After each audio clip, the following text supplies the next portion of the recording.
થી રાહત આપવા માટે એએમસીની આગવી વ્યવસ્થા। જી હા, ફાયર સ્ટાફે રસ્તાઓ ઠંડા કરી દીધા છે। આપ જોઈ શકો છો કે રસ્તા પર પાણીનો છંટકાવ કરવામાં આવી રહ્યો છે, કારણ કે એક તરફ બફારો પણ છે અને વાદળા બંધાયેલા છે। આ સમયે રસ્તાઓને કૂલ કરવામાં આવી રહ્યા છે। તો આ રસ્તા કુલિંગ કઈ રીતે થઈ રહ્યું છે એ આપ જોઈ શકો છો। રસ્તા પર પાણીનો છંટકાવ કરવામાં આવી રહ્યો છે, રસ્તાઓ કૂલ કરવામાં આવી રહ્યા છે, જેથી ગરમીમાં ટાઢક મળી શકે। અને આ સાથે જ આપે રેન ડાન્સ જોયો હશે, પરંતુ અહીંયા આપ જોઈ શકો છો કઈ રીતે ભક્તો ઉપર પાણીનો આ છંટકાવ કરવામાં આવે છે।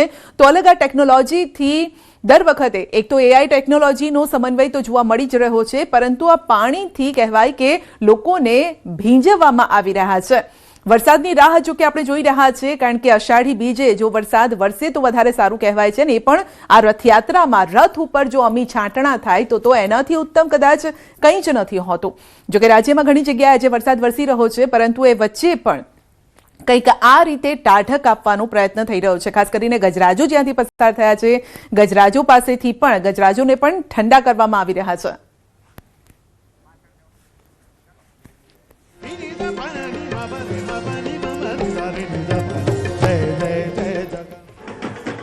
તો અલગ અલગ આ રંગ તો આપણે જોયા છે, સાથે જ ટેકનોલોજીનો પણ આ સમન્વય આપણને જોવા મળી રહ્યો છે। વિક્રમભાઈ, અલગ અલગ ટેકનોલોજી, એઆઈ ટેકનોલોજી છે, પોલીસ કંઈક અલગ ટેકનોલોજીથી અત્યારે નજર રાખી રહી છે, 360 ડિગ્રીથી નજર રાખવામાં આવી રહી છે, બીજી તરફ પાણીનો છંટકાવ પણ થઈ રહ્યો છે। પરંતુ કહેવાય છે કે રથયાત્રાના દિવસે અમી છાંટણા થવા જોઈએ, મેઘરાજા વરસવા જોઈએ। જો કે રાજ્યમાં આજે સારો વરસાદ, 3 જિલ્લામાં ખૂબ જ સારો વરસાદ જોવા મળી રહ્યો છે, પરંતુ આશા રાખીએ કે અમદાવાદમાં પણ અમી છાંટણા તો થાય। તો મેઘરાજા ઉપર કંઈ કહેવું હોય તો શું કહેવું પડે?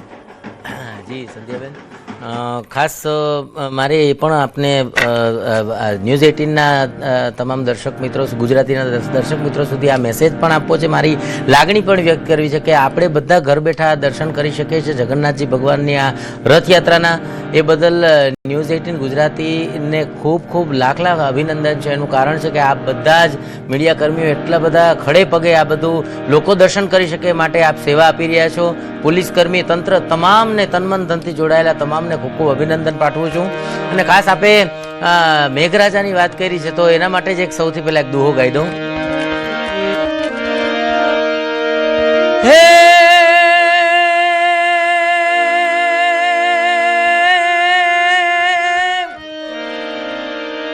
અસા ગિરિવર જા મોરલા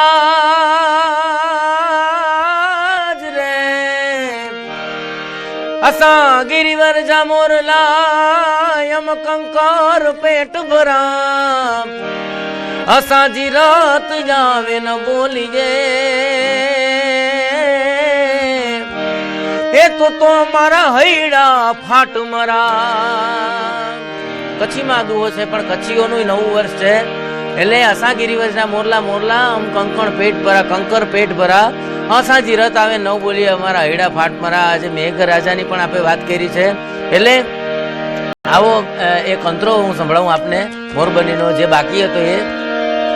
ઘર ઘર ઘર મેઘ કટા ગગને ગગને ઘર જાટ ભરે, ગુમરી ગુમરી ઘર જાટ ભરે, નવધાન ભરી સારી સિમ ઝૂલે, नदियों नव जो बन भान भूले, नव दिन कपूतनी पाख खुले, मधुरा मधुरा मलकाई ने मेढक ने घसु बात करे, गगने गगने गुमराई ने पागल,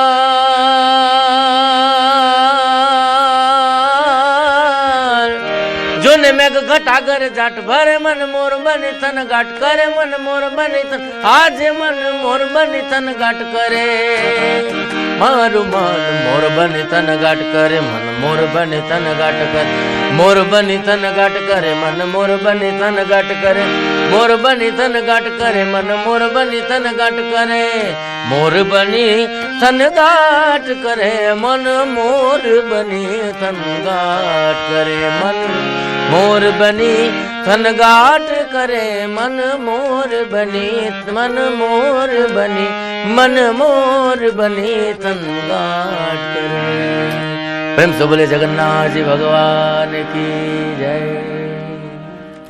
આજે આમ તો આપણે મામાના ઘરે જતા હોય, બાળકો મામાના ઘરે જતા હોય, વેકેશન પડે ત્યારે આપણે ખાસ મામાના ઘરે જતા હોય છે, પરંતુ ભગવાન પણ મામાના ઘરે જતા હોય છે. અને જ્યારે સરસપુરમાં જ્યારે પહોંચશે ભગવાનજી બહેન અને ભાઈ સાથે, ત્યારે તેમના લાડ લડાવવામાં આવે, આ સાથે ભાવતા ભોજન યા કરાવવામાં આવતા હોય છે. અને આપણે ગુજરાતીઓમાં તો આમ પણ કહેવાય છે કે મહેમાનને આપણે મીઠો આવકારો આપતા હોય છે.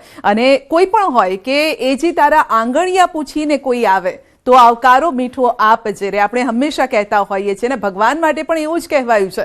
સરસપુરની એક એક ગલી હોય ત્યાં ત્યારે રસોડા ધમધમી રહ્યા છે, ભાવતા ભોજન યા મિષ્ટાન બની રહ્યા છે. અને કહેવાય છે કે એક પણ રસોડું કદાચ એવું નહીં હોય જ્યાં કોઈ જમતું ન હોય, જ્યાં પ્રસાદી ન લેતું હોય. ને આટલી મોટી સંખ્યામાં જ્યારે ભક્તો જતા હોય તો ક્યાંય ભોજનિયા ખૂટતા નથી. અને આ જ છે ભગવાનનો આશીર્વાદ. તો આ મહેમાનની આ જે આગતા સ્વાગતા છે એ વિશે જો આપે કંઈ કહેવું હોય અથવા તો આપના સુરોના માધ્યમથી કદાચ લોકો સુધી એ વાત પહોંચાડવી હોય તો કઈ રીતે પહોંચાડશો?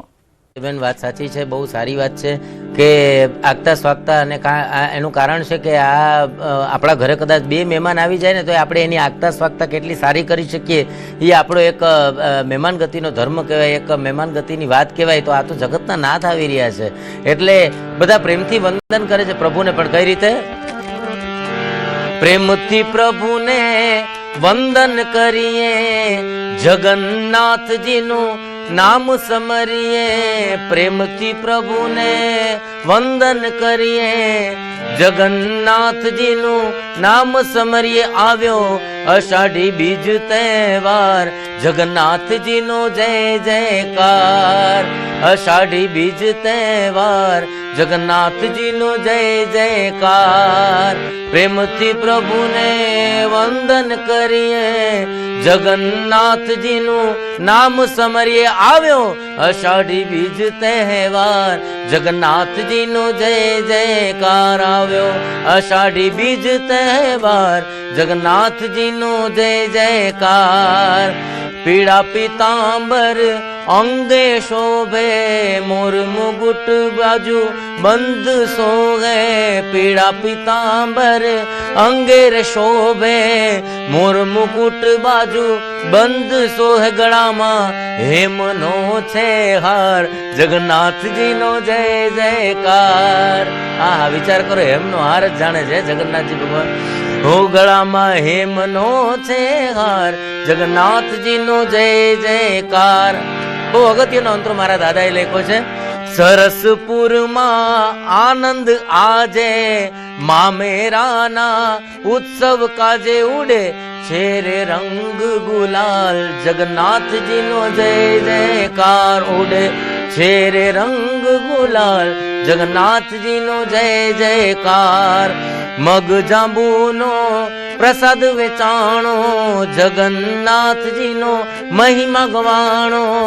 મગ જાંબુનો પ્રસાદ વેચાણો, જગન્નાથજીનો મહિમા ગવાણો. સંતોષીને આનંદ અપાર, જગન્નાથજીનો જય જયકાર.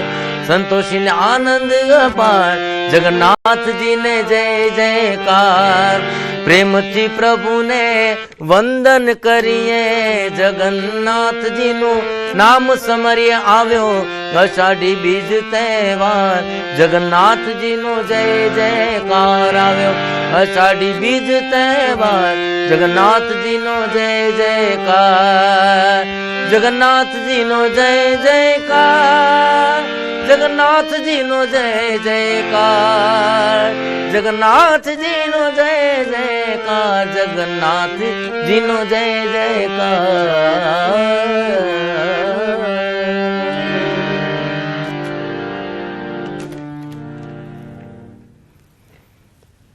ભગવાનજી નંદી ઘોષમાં બિરાજિત થઈને આગળ વધી રહ્યા છે, એએમસી પહોંચી રહ્યા છે. પહેલો પડાવ જેને કહેવામાં આવે છે. આ સાથે જ સુભદ્રાજી છે, દર્પ દલન રથમાં સવાર થયા છે અને તેઓ પણ આગળ વધી રહ્યા છે. તાલધ્વજમાં ભાઈ બલભદ્રજી સવાર થઈને તેઓ પણ આગળ વધી રહ્યા છે અને ભક્તોને